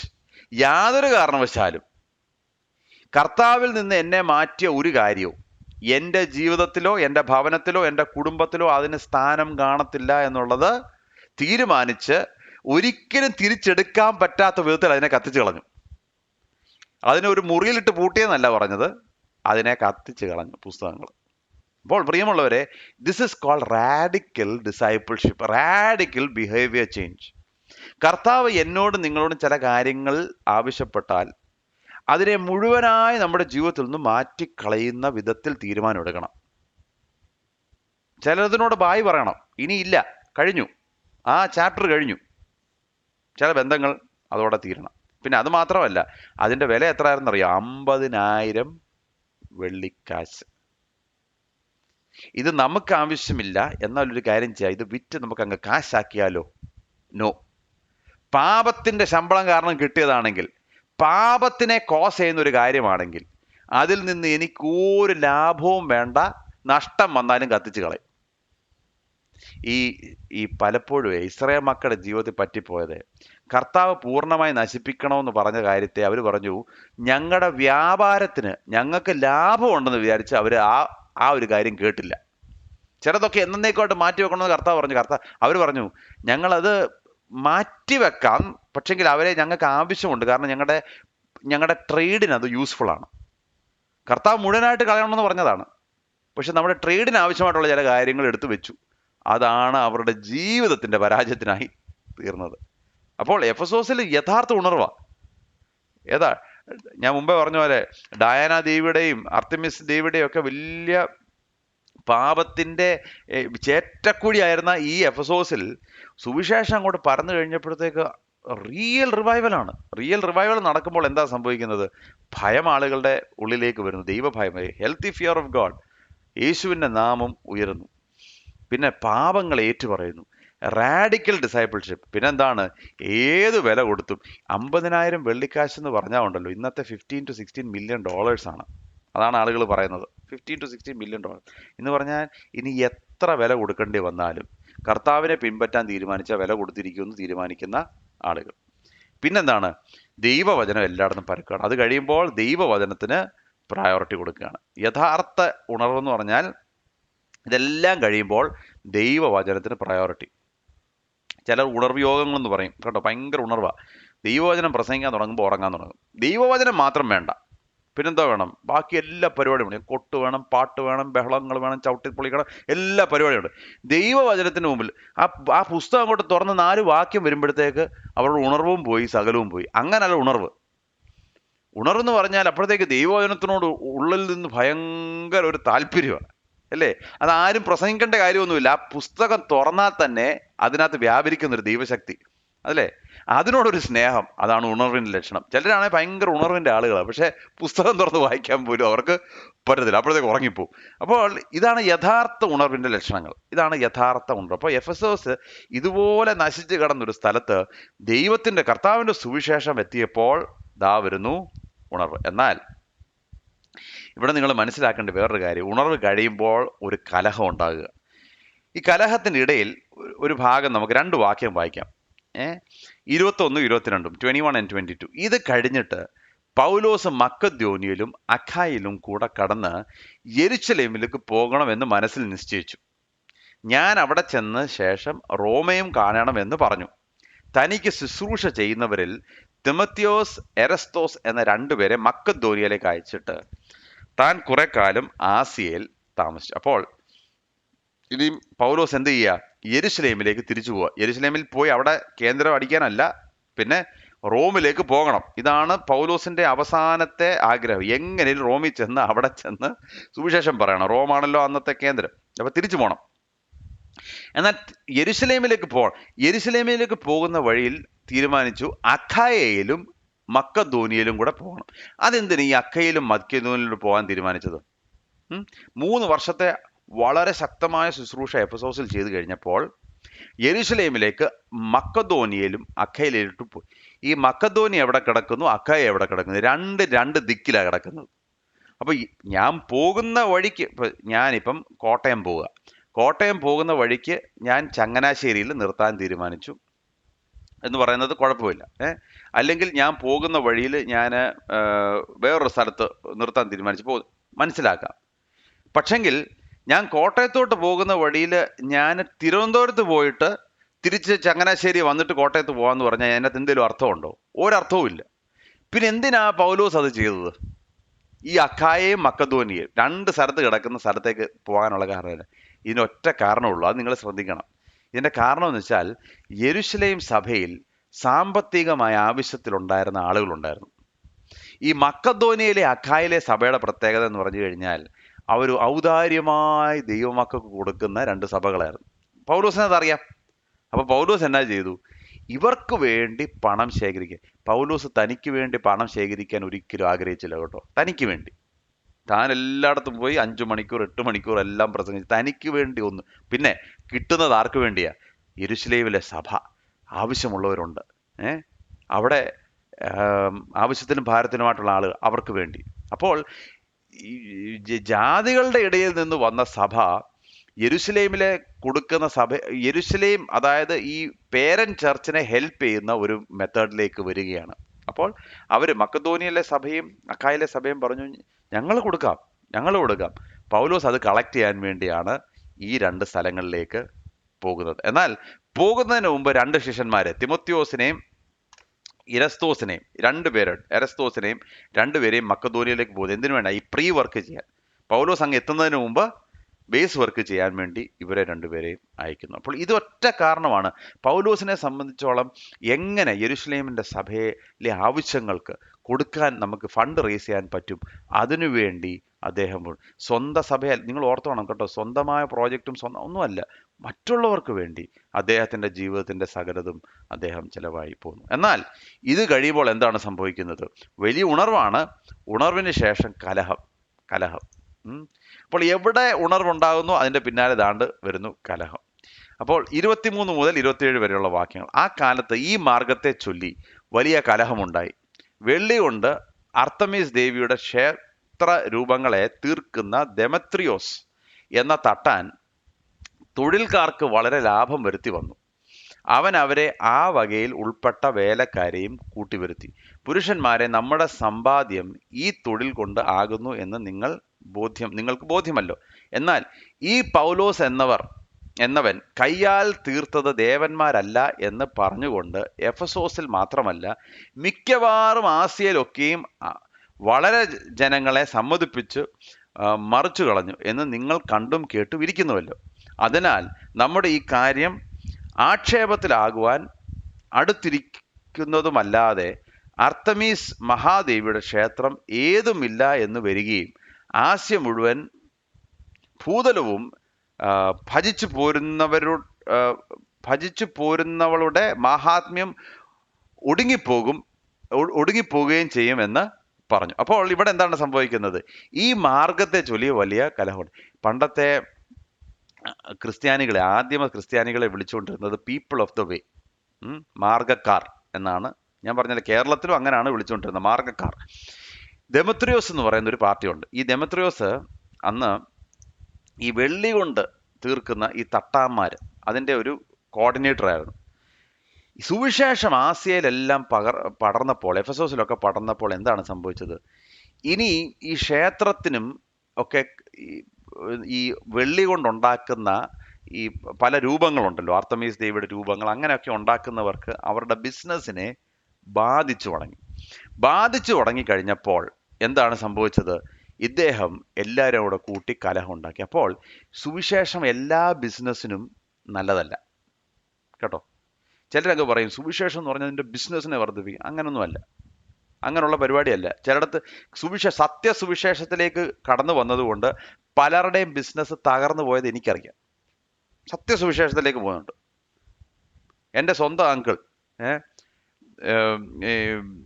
ഇത് കർത്താവിനെ അറിയുന്നതിന് മുമ്പ് ഫുൾ കുടുംബം വലിയ വലിയ വൈൻസിൻ്റെ ആളുകളാണ്, വൈൻസ്, വലിയ ആൾക്കാർ. കർത്താവിനെ അറിഞ്ഞതുകൊണ്ട് സകലവും പൂട്ടിച്ച് കളഞ്ഞു അല്ലേ? അപ്പോൾ കർത്താവ് ചില ബിസിനസ്സിനെ പൂട്ടുകയും കൂടെ ചെയ്യും. അതും കൂടെ കേൾക്കണം. അല്ലാതെ എല്ലാ ബിസിനസ്സും എന്ത് തോന്നിയാലും എല്ലാം കർത്താവ് അനുഗ്രഹിക്കുമെന്ന് പറയുന്നതൊന്നും സത്യസുവിശേഷമല്ല. ചില ബിസിനസ്സുകളെ കർത്താവ് പൂട്ടിക്കും. അപ്പോൾ ഈ നമ്മുടെ ഈ സമ്പത്തിനെയും കൂടെ ബാധിക്കുന്നതാണ് സുവിശേഷം. കാരണം എന്നാ? കർത്താവ് ആഗ്രഹിക്കാത്ത ചില വിധങ്ങളും കർത്താവ് ആഗ്രഹിക്കാത്ത ചില വഴികളൊക്കെ ഉണ്ടെങ്കിൽ അതിനെ ഇത് ബാധിക്കും. അപ്പോൾ എഫെസോസിൽ ഈ പണ്ട് ഈ പന്നികളെ വെള്ളത്തിലേക്ക് പറഞ്ഞയച്ച ആ ഭാഗം നിങ്ങൾ ഓർക്കുന്നുണ്ടല്ലോ. ആളുകളുടെ വിഷയം എന്തായിരുന്നറിയാവോ? ഗദർദേശത്ത് കിടന്ന ആ മനുഷ്യനെ സത്യസുവിശേഷത്തിലേക്ക് കൊണ്ടുവന്ന് അവൻ ബോധമുള്ളവനായി എന്ന് കണ്ട് ആശ്ചര്യപ്പെടുന്നതിൻ്റെ പകരം ഞങ്ങൾക്ക് ഞങ്ങളുടെ പന്നി കച്ചവടത്തിന് നഷ്ടമായി പോയി എന്ന് ചിന്തിക്കുന്ന ആളുകൾ, അതാണ് ഈ ലോകത്തിലെ അനേക ആളുകളുടെയും ചിന്ത. ഏതാ? അനേക ആളുകൾക്ക് ഇപ്പോഴും ഈ പണമാണ് ദൈവം. അതുകൊണ്ടാണ് യേശു കർത്താവ് വളരെ വ്യക്തമായിട്ട് പറഞ്ഞ ഒരുവന് ദൈവത്തെയും മാമോനെയും ഒരുമിച്ച് സേവിക്കാൻ കഴിയത്തില്ലെന്നുള്ളത്. അപ്പോൾ ഇവിടെ വളരെ വ്യക്തമാണ്.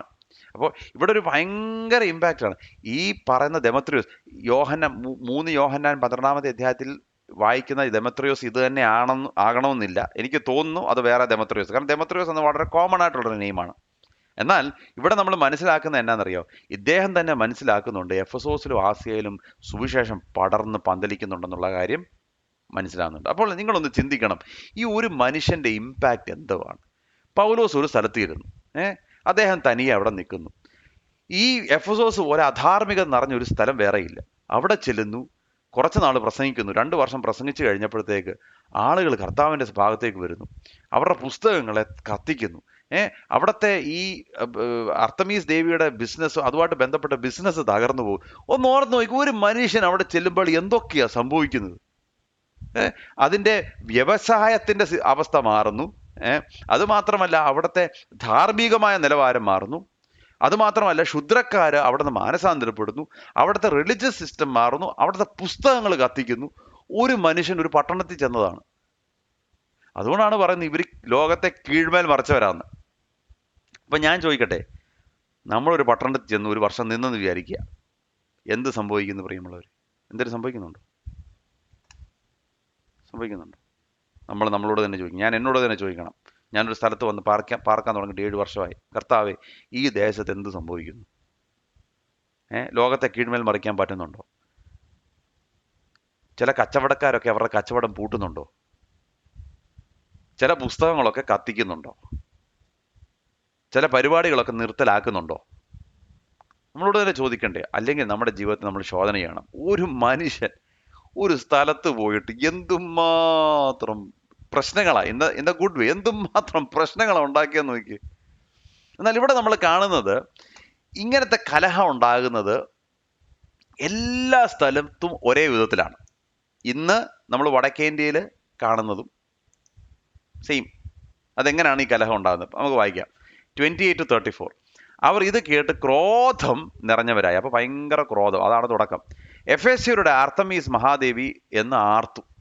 പട്ടണം മുഴുവനും കലഹം കൊണ്ട് നിറഞ്ഞു. അവർ പൗലൂസിന്റെ കൂട്ടുയാത്രക്കാരായ ഗായോസ്, അരിത്തർഹോസ് എന്ന മക്കദോന്യക്കാരെ പിടിച്ചുകൊണ്ട് രംഗസ്ഥലത്തേക്ക് ഒരുമരപ്പെട്ട് പാഞ്ഞു ചെന്നു. പൗലോസ് ജനസമൂഹത്തിൽ ചെല്ലുവാൻ ഭാവിച്ചാർ ശിഷ്യന്മാർ അവനെ വിട്ടില്ല. ആസ്യാധിപന്മാരിൽ ചിലർ അവനെ സ്നേഹിതന്മാർ ആകയാൽ രംഗസ്ഥലത്ത് എന്ന് പോകരുത് എന്ന് അവരും അവന്റെ അടുക്കൽ ആളയച്ച് അപേക്ഷിച്ചു. ജനസംഘം കലക്കത്തിലായി മിക്കപേരും തങ്ങൾ വന്നുകൂടിയ സംഗതി എന്തെന്നറിയാകിയാൽ ചിലർ ഇങ്ങനെയും ചിലർ അങ്ങനെയും ആർത്തു. അപ്പൊ എന്തിനാർക്കുന്നതെന്ന് അറിയത്തില്ല. യഹൂദന്മാർ മുമ്പോട്ട് ഉന്തിക്കൊണ്ടുവന്ന അലക്സാണ്ടറിനെ പുരുഷന്മാരിൽ ചിലർ സംസാരിപ്പാൻ ഉത്സാഹിപ്പിച്ചു. അലക്സാണ്ടർ ആംഗ്യം കാട്ടി ജനസമൂഹത്തോട് പ്രതിപാദിപ്പാൻ ഭാവിച്ചു. എന്നാൽ അവർ യഹൂദൻ എന്ന് അറിഞ്ഞപ്പോൾ എഫേസ്യരുടെ അർത്തമീസ് മഹാദേവി എന്ന് എല്ലാവരും കൂടെ 2 മണി നേരത്തോളം ഏക ശബ്ദത്തോടെ ആർത്തുകൊണ്ടിരുന്നു. അപ്പോൾ എവിടെ കലഹം ഉണ്ടായാലും എങ്ങനെ ഉണ്ടാകുന്നത് കണ്ടോ? ആദ്യമേ ഭയങ്കര ദേഷ്യം. നിങ്ങൾ ചിന്തിച്ചിട്ടുണ്ട്, എന്താ ഇത്രയും സുവിശേഷത്തോടെ ദേഷ്യം? ഇന്നലെ ഞാൻ ഒരു സുവിശേഷ വിരോധിയുടെ പ്രസംഗം കേട്ടു. ആ സ്ത്രീ വിഷം തുപ്പി എന്തിനാ ഇത്രയും ദേഷ്യം? യേശുവിനെ ഞങ്ങൾ പ്രസംഗിച്ചതുകൊണ്ടോ? അതോ കുഷ്ഠരോഗികളെ നമ്മൾ സഹായിച്ചതുകൊണ്ടോ? അതോ പാവപ്പെട്ടവന് കഞ്ഞി കൊടുത്തതുകൊണ്ടോ? അതോ സ്കൂൾ തുടങ്ങിയതുകൊണ്ടോ? എന്തിനാ ഇത്രയും ദേഷ്യം? ക്രോധം കൊണ്ട് അങ്ങ് നിറഞ്ഞിരിക്കുക. എന്താ ക്രോധം? അറിഞ്ഞുകൂടാ. നമ്മൾ വാളെടുത്തിട്ടില്ല, നമ്മൾ കരിങ്കൊടി കാണിച്ചിട്ടില്ല. എന്തിനാ ഇത്രയും ദേഷ്യം? ആർക്കറിയാം? ഭയങ്കര ക്രോധം. അതുകൊണ്ട് നിങ്ങൾ ഓർത്തോണം, ഇത് ഒരു മാനുഷികമായ ഒരു പ്രതികരണം മാത്രമല്ല, ഇതൊരു ആത്മീയമായ പ്രതികരണമാണ്. സുവിശേഷം പരക്കാൻ തുടങ്ങുമ്പോൾ ദുഷ്ടാത്മ സൈന്യം ഇതിന്റെ പിന്നാലെ പോകും. അപ്പോൾ മനുഷ്യരുടെ അകത്ത് കിടക്കുന്ന ഈ ദുഷ്ടാത്മാവാണ് ഈ ഇത്രയും ദേഷ്യം. ഞാൻ ചിലപ്പോൾ ചിന്തിക്കും, സ്നേഹമല്ലാതെ മിഷണറിമാർ വല്ലതും കൊടുത്തിട്ടുണ്ടോ എന്ന്. എന്തൊരു ദേഷ്യവാ. പിന്നെ എന്താണ് തുടങ്ങുന്നത്? അവരങ്ങ് തുടങ്ങുക ആർപ്പ് വിളി. എന്താണ് പറയുന്നത്? അവർ ആർത്ത് വിളിക്കുകയാണ്, എഫേസ്യരുടെ അർത്തമീസ് മഹാദേവി. അപ്പൊ തുടങ്ങും അവരുടെ ചാൻറ്റിങ്. എപ്പ സുവിശേഷം തുടങ്ങും അപ്പോൾ തുടങ്ങും ജയശ്രീ വോട്ടവർ അങ്ങ് തുടങ്ങുക. കാരണം എന്തിനാ? നമ്മൾ അവരുടെ അവിടെ ചെന്ന് നമ്മൾ വേറെ വല്ലതും ആർക്കുന്നുണ്ടോ? നമ്മളൊന്നും ആർക്കുന്നില്ലല്ലോ. പക്ഷെങ്കിൽ ആദ്യം ക്രോധം, ആദ്യം ദേഷ്യം, പിന്നെ അവരുടെ ദേവനെ കുറിച്ച് പിന്നെ മൂന്നാമത് എന്താ നടക്കുന്നത്? കൺഫ്യൂഷൻ. അവരിങ്ങനെയും ചിലർ അങ്ങനെയും. കുറച്ച് കഴിഞ്ഞപ്പോഴത്തേക്ക് ഈ മഹാകൂട്ടം എല്ലാം കൂടെ വന്ന് ഈ അടിച്ചൊടുക്കുന്നതിനിടയ്ക്ക് എന്തിനാ അടിക്കുന്നത്, എന്തിനാ ഓടുന്നത്, എന്തിനാ ആർക്കും അറിയത്തില്ല. ഇന്നും വടക്കേന്ത്യയിൽ ഇത് തന്നെയാണ് നടക്കുന്നത്. കുറേ പേരോട് ഇങ്ങ് കൂടിക്കഴിഞ്ഞാൽ പലർക്കും അറിയത്തില്ല അവർ എന്തിനാ കൂടിയേക്കുന്നതെന്ന് പോലും. പിന്നെ എല്ലാവരോടും, അതിനാണ് ഈ മോബ് സൈക്കോളജി എന്ന് പറയുന്നത്. എല്ലാവരോടും കടന്ന് ആർക്കുമ്പോൾ എന്നാൽ നമുക്ക് ഈ ചർച്ച അങ്ങ് കത്തിച്ചേക്കാം, എന്നാൽ അങ്ങ് എന്തിനാ കത്തിക്കുന്നത്? ഇവൻ കത്തിച്ചുകൊണ്ട് അവനും അങ്ങ് കത്തിക്കുക, അവൻ തല്ലിയോണ്ട് ഇവനും തല്ലുക. Mob psychology. പിന്നെ അതിനകത്ത് കിടന്ന് അങ്ങ് ഉരുളുക. എന്നിട്ട് അവസാനം ഗായോസും അർസാസ്കറും, ഇത് രണ്ടും പൗലോസിന്റെ അടുത്ത ആളുകളാണ് കേട്ടോ. രണ്ടും ട്രാവലിംഗ് കമ്പാനിയൻസ്. അവരെ പിടിച്ചുകൊണ്ട് പോയി. അപ്പോൾ പിടിച്ചെടുത്ത് അകത്തിട്ടു. പിന്നെന്താണ്? ഒരു വലിയ സ്ഥലത്ത് കൊണ്ടുപോയി, ഒരു തിയേറ്റർ പോലെ സ്ഥലം. ആ തിയേറ്റർ എന്ന് പറഞ്ഞാൽ 25,000 പേരെ ഉൾക്കൊള്ളിക്കാവുന്ന തിയേറ്ററാണ്. അവരുടെ മുമ്പിൽ കൊണ്ടുവന്ന് അവരെ ഹാജരാക്കി. അപ്പൊ പൗലോസ് ഉടനെ ചാടിപ്പോവാ. എന്തിനാ? ഇവരെ സഹായിക്കാൻ വേണ്ടി എങ്ങനെയെങ്കിലും പോവാ. പക്ഷെ അവിടെ ആസ്യാധിന്മാരിൽ ചില വലിയ പ്രമാണികൾക്ക് പോലും പൗലോസിന് നല്ല താല്പര്യമായിരുന്നു. കാരണം അവർക്ക് വിവരമുണ്ട്, അവർക്ക് ബോധമുണ്ട്. ഇവൻ എന്തോ ചെയ്തിട്ടാ, ഇവരെന്ത് ചെയ്തിട്ടാ? ഇവൻ പ്രസംഗിച്ചു, യേശുവിനെ പ്രസംഗിച്ചു. പിന്നെന്താണ്? രോഗികളെ സൗഖ്യമാക്കി. പിന്നെന്താ ചെയ്തത്? ഇവൻ കാരണം ഈ പറഞ്ഞ അനേകമായ അന്ധവിശ്വാസങ്ങൾ അവർ കത്തിച്ചു കളഞ്ഞു. ഇതെല്ലാം ചെയ്ത ഈ മനുഷ്യനെ ഇവരെന്തിനാ അടിക്കും? ഇവർക്ക് തന്നെ അറിയാം. ആസ്യാധിപന്മാർക്കിൽ ചിലർ ഇവന്റെ സ്നേഹിതരായിരുന്നു. അപ്പൊ അവനോട് പറഞ്ഞു, നീ പോകരുത്. പിന്നെന്താണ് സംഭവിക്കുന്നത്? അലക്സാണ്ടറിനെ പിടിച്ച് മുമ്പിൽ നിർത്തി കഴിഞ്ഞപ്പോൾ അവൻ പറയുന്നത് കേൾക്കാൻ ഈ പറഞ്ഞ ആളുകൾക്കൊന്നും താല്പര്യമില്ല. കാരണം എന്നാ? അവൻ യഹൂദനാണ്. ക്ലോസ്ഡ് മൈൻഡ്, അടഞ്ഞ ചിന്താഗതിക്കാർ. അപ്പൊ പിന്നെന്താണ്? പിന്നെയും ആർത്ത് വിളിക്കാൻ തുടങ്ങി അവരുടെ ദൈവത്തെക്കുറിച്ച്. പിന്നെ 2 മണിക്കൂർ നടന്നു. അപ്പൊ ഇതാണ് നമ്മൾ എവിടെ കണ്ടില്ല. ഇന്ന് വടക്കേന്ത്യ ഞങ്ങളുടെ ഫീൽഡിൽ ചെന്നാൽ ഇത് തന്നെ കാണുന്നത്. ഒരു വ്യത്യാസവും ഇല്ല. പെട്ടെന്നൊരു ദേഷ്യം. എന്തിനാ ദേഷ്യം? ആർക്കറിയാം? ആർക്കും അറിഞ്ഞുകൂടാ. അല്ല, നിങ്ങളോട് അവരെന്താ ചെയ്തത്?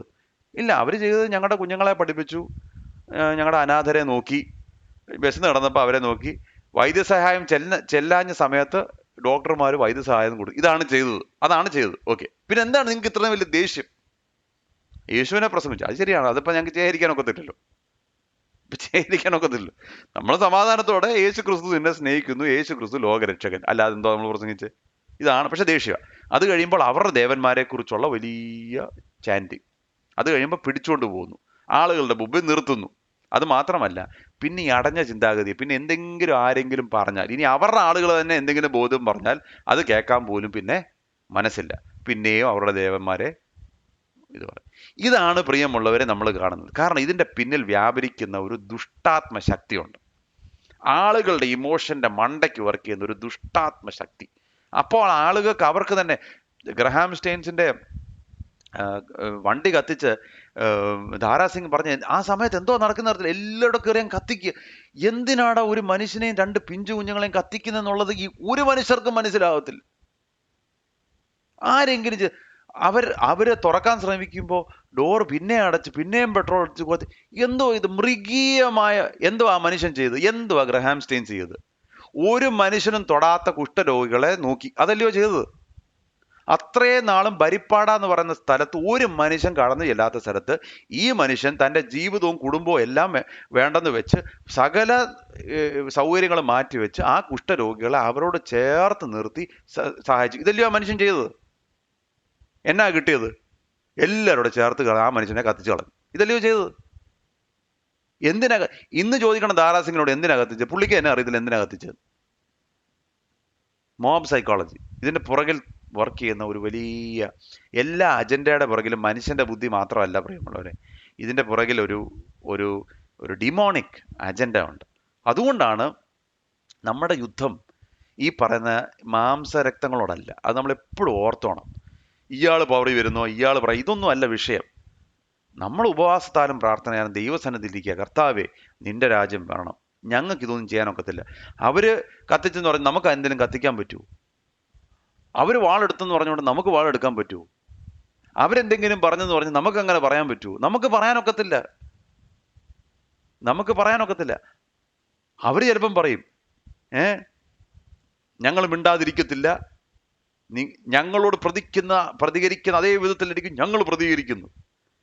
ഒരു വിശ്വാസി ഒരിക്കലും അങ്ങനെ പറയത്തില്ല. കാരണം എന്നാ, നമ്മുടെ തമ്പുരാൻ ഒന്നേ പറഞ്ഞിട്ടുള്ളൂ, ഈ ചെകിടത്തടിച്ചാൽ മറ്റേ ചെകിടൂടെ കാണിച്ചു കൊടുക്കണം. ഇതേ നമുക്കറിയത്തുള്ളൂ. നമുക്ക് വേറെ സ്ട്രാറ്റജി ഇല്ല. നിങ്ങളൊന്ന് വാ, കാണിച്ചു തരാം അവിടെ. ഒരു വിശ്വാസി അത് പറയത്തില്ല. യഥാർത്ഥ വിശ്വാസി പറയത്തില്ല. നമുക്ക് അടി കൊണ്ടും. പക്ഷെ ഒരു കാര്യമുണ്ട്, ഈ അടി കൊള്ളുന്തോറും ഞാനൊരു കാര്യം പറയാം, ദൈവത്തിൻ്റെ സഭ വളർന്നുകൊണ്ടിരിക്കുക. അതിനെക്കുറിച്ച് ആരും സംശയിക്കണ്ട. അടി കൊണ്ടുകൊണ്ടേയിരിക്കും, ഞങ്ങൾ തിരിച്ചു തല്ലത്തില്ല. പക്ഷെ കൊള്ളുന്നതിന് ദൈവസഭ വളരും.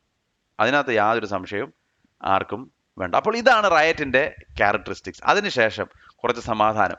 അവിടെ പെട്ടെന്ന് അവിടുത്തെ പിന്നെ പട്ടണ മേനവൻ പുരുഷാരത്തെ അമർത്തി പറഞ്ഞു, എഫേസ്യ പുരുഷന്മാരെ, എഫസോസ് പട്ടണം അർത്തമേസ് മഹാദേവിക്കും ദ്യോവിൽ നിന്ന് വീണ ബിംബത്തിനും ക്ഷേത്ര പലക എന്ന് അറിയാത്ത മനുഷ്യൻ ആർ? ഇത് എതിർമൊഴി അല്ലാത്തതാകയാൽ നിങ്ങൾ തിടുക്കമായി ഒന്നും ചെയ്യാതെ അടങ്ങി പാർക്കേണ്ടതാകുന്നു. ഈ പുരുഷന്മാരെ നിങ്ങൾ കൂട്ടിക്കൊണ്ടു വന്നല്ലോ. അവർ ക്ഷേത്രം കവർച്ച ചെയ്യുന്നവരല്ല, നമ്മുടെ ദേവിയെ ദുഷിക്കുന്നവരുമല്ല. എന്നാൽ ദെമത്രിയോസിനും കൂടെയുള്ള തൊഴിൽക്കാർക്കും വല്ലവന്റെയും നേരെ ഒരു സംഗതി ഉണ്ടെങ്കിൽ വിസ്താര ദിവസത്തിൽ വെച്ചിട്ടുണ്ട്. ദേശാധിപതികളും ഉണ്ട്, തമ്മിൽ വ്യവഹരിക്കട്ടെ. വേറെ കാര്യം ചൊല്ലിയാകുന്നു വാദമെങ്കിൽ ധർമ്മസഭയിൽ തീർക്കാമല്ലോ. ഇന്നത്തെ കലഹത്തിന് കാരണമില്ലാകിയാൽ ഇത് നിമിത്തം നമ്മുടെ പേരിൽ കുറ്റം ചുമത്തുവാൻ ഇടയുണ്ട് സ്പഷ്ടം. ഈ ആൾക്കൂട്ടത്തിന് ഉത്തരം പറയാൻ നമുക്ക് വക ഒന്നുമില്ലല്ലോ. ഇങ്ങനെ പറഞ്ഞ് അവർ സഭയെ പിരിച്ചുവിട്ടു. കണ്ടോ, ബോധമുള്ള വിശ്വാസിയൊന്നുമല്ല കേട്ടോ, ഒരു പട്ടണ പ്രമാണി, ദ ടൗൺ ക്ലർക്ക്. എന്നിട്ട് പറയാം, ഇവർ കള്ളന്മാരല്ല, ഇവർ കവർച്ച ചെയ്തിട്ടില്ല, പിന്നെ എന്തിനാ നിങ്ങൾ ഇത്രയും ദേഷ്യപ്പെടുന്നത്? നിങ്ങളുടെ ദേവനെക്കുറിച്ച് അതും ഇതൊന്നും പറഞ്ഞില്ലല്ലോ, പിന്നെ എന്തിനാ ഇത്രയും ദേഷ്യം? ഒരു വിശ്വാസി അല്ലാതെ ഒന്ന് നേരെ ചിന്തിക്കാൻ പറ്റുന്ന ഒരാൾക്ക് മനസ്സിലാകുന്ന കാര്യമുള്ളൂ. ഇത്രയും കടന്ന് ബഹളം ഉണ്ടാക്കേണ്ട കാര്യമൊന്നുമില്ല.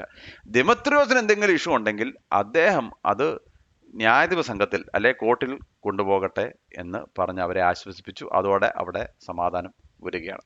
അപ്പോൾ പ്രിയമുള്ളവർ, ഇവിടെ നമ്മൾ മനസ്സിലാക്കേണ്ട കാര്യം, സുവിശേഷം യഥാർത്ഥമായിട്ട് ഏതെങ്കിലും സ്ഥലത്തിലേക്ക് കടന്നു ചെല്ലുമ്പോൾ അന്ധകാരത്തിന്റെ ശക്തിയും വെളിച്ചത്തിന്റെ ശക്തിയും തമ്മിൽ എന്നും അവിടെ ഒരു കലഹമുണ്ട്, ഒരു പ്രശ്നമുണ്ട്. ഒരിക്കലും സിമ്പിളായിട്ടൊരു കാര്യം മുന്നോട്ട് പോകത്തില്ല. ഉം. അതുകൊണ്ടാണ് ബലാത്കാരികൾ ദൈവരാജ്യത്തെ അവകാശമാക്കുന്നു പറയും. എന്ന് പറഞ്ഞാൽ മാംസരക്തങ്ങളോടല്ല, അടിയുടിയുമല്ല. ഇറ്റ് ഇസ് നോട്ട് വയലൻസ് എന്നുള്ളതല്ല അതിന്റെ അർത്ഥം. പിന്നെന്താണ് അതിന്റെ അർത്ഥം എന്ന് പറഞ്ഞാൽ, എവിടെ സുവിശേഷം പ്രസംഗിക്കപ്പെടുന്നു അവിടെ അന്ധകാരത്തിന്റെ ശക്തിയുടെ പ്രതികരണം ഉണ്ടാകും. അത് നമ്മൾ എക്സ്പെക്ട് ചെയ്യണം. എന്നാൽ യഥാർത്ഥമായ ഒരു ഉണർവുണ്ടാകുമ്പോൾ ദൈവത്തെക്കുറിച്ചുള്ള ഭയം തീർച്ചയായിട്ടും ഉണ്ടാകും. യേശുവിൻ്റെ നാമം ഉയർത്തപ്പെടും, യാതൊരു സംശയവുമില്ല. 3, അവിടെ വളരെ വലിയൊരു ഏറ്റുപറച്ചിൽ, പാപ ഏറ്റുപറയുന്ന ഒരു വലിയ പ്രക്രിയ ഉണ്ടാകും. പാപത്തെ ഏറ്റുപറഞ്ഞ് ഉപേക്ഷിക്കുന്നു. മാത്രമല്ല റാഡിക്കൽ ഒരു ബിഹേവിയർ ചേഞ്ച് കാണും. ചില സാധനങ്ങളൊക്കെ വീട്ടിൽ നിന്ന് പുറത്തു പോകും, ചില ബന്ധങ്ങളൊക്കെ മുറിഞ്ഞു പോകും. അത് മാത്രമല്ല പിന്നെന്താണ് സംഭവിക്കുന്നത്? വില കൊടുത്താണെങ്കിലും ശിഷ്യത്വത്തിന്റെ പിന്നാലെ ആളുകൾ പോകും. ഇനി അത് 50,000 വെള്ളിക്കാശ്, 15 മില്യൺ ഡോളറാന്ന് പറഞ്ഞാൽ അവിടെ അതല്ല വിഷയം, കർത്താവിൻ്റെ പിന്നാലെ പോവുക. അത് മാത്രമല്ല ദൈവവചനം പരക്കും. അങ്ങനെ ഉണ്ടാകുമ്പോൾ കലഹങ്ങളും ഉറപ്പാണ്. ഏതാണ് കലഹത്തിന്റെ പ്രകൃതി എന്നുള്ള കാര്യം ഞാൻ പറഞ്ഞു. വളരെ ക്രോധമാണ് ആദ്യം, ആങ്കർ എന്നുള്ളതാണ് അതിൻ്റെ ഇത്. എന്നാൽ ഇതിലൂടെയൊക്കെ ദൈവസഭ വളരുന്നു. ആസ്യ മുഴുവൻ അങ്ങനെ സുവിശേഷം കേട്ടു. ഒരു മനുഷ്യനിലൂടെ കർത്താവിന് ഇത് ചെയ്യാമെങ്കിൽ നമ്മൾ ഇത്രയും പേരിലൂടെ കർത്താവിന് എന്തൊക്കെ ചെയ്യാം? നമ്മൾ മുഴുവനായി ഏൽപ്പിച്ചു കൊടുക്കേണ്ടത് മാത്രം, അത്രേ ഉള്ളൂ. മുഴുവനായി കർത്താവിൻ്റെ കയ്യിലേക്ക് ഏൽപ്പിച്ചു കൊടുത്താൽ ലോകത്തെ കീഴ്മേൽ മറിക്കുവാൻ ദൈവം നമ്മളെയും എടുത്ത് ഉപയോഗിക്കും എന്നുള്ളതിൻ്റെ നല്ല ഉദാഹരണമാണ് പൗലോസ് എഫെസോസിൽ ഇത്ര അധപ്പതിച്ചൊരു സ്ഥലത്തെ വലിയ ഉണർവ് കൊണ്ട് നിറയ്ക്കാൻ ദൈവം സഹായിച്ചെങ്കിൽ കർത്താവ് ഞങ്ങളായിരിക്കുന്ന സ്ഥലങ്ങളിൽ വലിയ ഉണർവിൻ്റെ കാറ്റിനെ അയക്കുവാൻ ഞങ്ങൾ ഓരോരുത്തരെ ഉപയോഗിക്കണമേ. നമുക്ക് പ്രാർത്ഥിക്കാൻ, കണ്ണുകൾ അടയ്ക്കാം. കർത്താവെ, ഇന്ന് ഞങ്ങളെ പഠിപ്പിച്ച നല്ല മാതൃകയ്ക്കായിട്ട് സ്തോത്രം. പൗലോസ് കർത്താവ് എന്തുമാത്രം കഠിനാധ്വാനം ചെയ്തു. രാവിലെ എഴുന്നേറ്റ് തൻ്റെ കർത്താവെ സസ്റ്റനൻസിന് വേണ്ടി കൂടാരപ്പണി ചെയ്തു. എന്നിട്ട് ദിവസത്തിൻ്റെ നല്ല ഭാഗം സുവിശേഷ വേല ചെയ്തു. പിന്നെ വീടുകളോളം കയറി ആളുകളെ ശിഷ്യത്വത്തിലേക്ക് നടത്തി.